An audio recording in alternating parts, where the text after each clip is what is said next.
My name is Jim, and I am an alcoholic. And that's probably the best words I can say in my life. I sure didn't realize that they ever would be. But I look back now over the years and how I've fought to never ever commit to being an alcoholic and what it got me and my family into, I just can't imagine. But saying that I am an alcoholic, going to those first meetings, even though it took me over 4 years to get one, was still the best thing I did. Even that very first meeting, I remember when I thought there was another way that I could avoid using that word alcoholic. I went into what they call an ADAC program up here in Alberta. By the way, Peace River, Alberta is my hometown, and that's where I sobered up. And somebody before me happened to go into these facilities. What they did is they were funded by the province. They had some counselors there. I didn't even know that.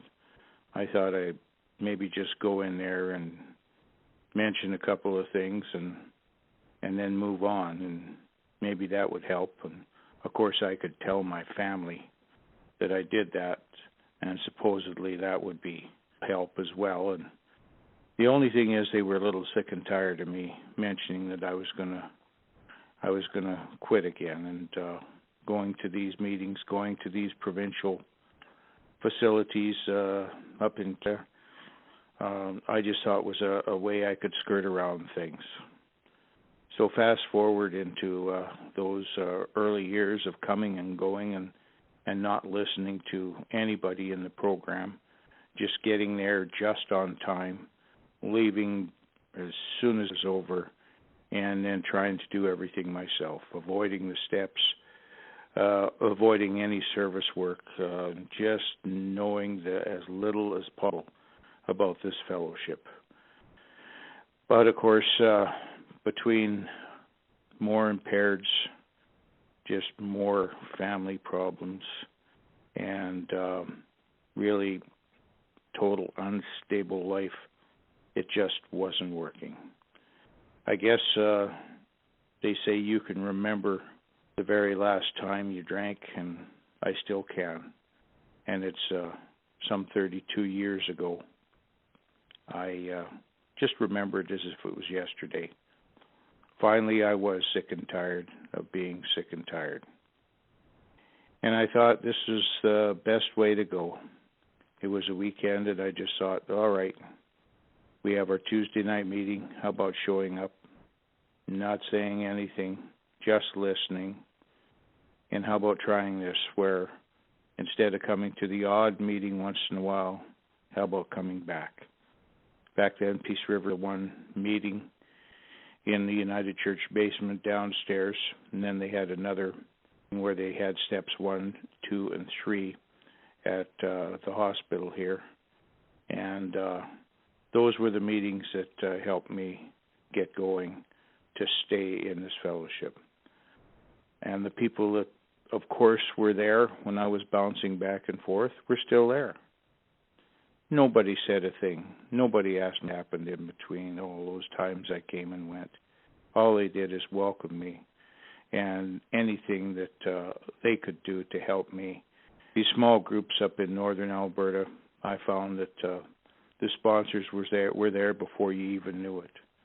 Many times they would offer help, and you didn't realize it then, but these morning phone calls to go for coffee, afternoon phone calls to maybe go to another meeting 50 or 60 miles away was another way of being sponsored. I ended up following a lot of their advice, and of course the main thing was doing the steps. Once I started doing the steps with a sponsor and getting going in this program and finding out more and more things started to change.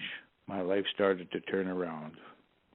I was all of a sudden employed to stay on and even be a useful person in the company that I work for, and to carry on for many years after that. Another thing I thought was getting involved in the whole program. That involved being a member of my home group, and then following up and being a general service representative, therefore a member of my group, my district, and my area. And that, again, is the best thing that I have ever done. I owe my whole life to Alcoholics Anonymous. The family that I have, I still have. Some of them are involved in Alcoholics Anonymous, and they're involved in their groups and their areas and districts. I am truly, truly grateful to be a member of this fellowship that I call Alcoholics Anonymous. Each day I just feel so very, very lucky that I can say, I am Jim, and I am an alcoholic.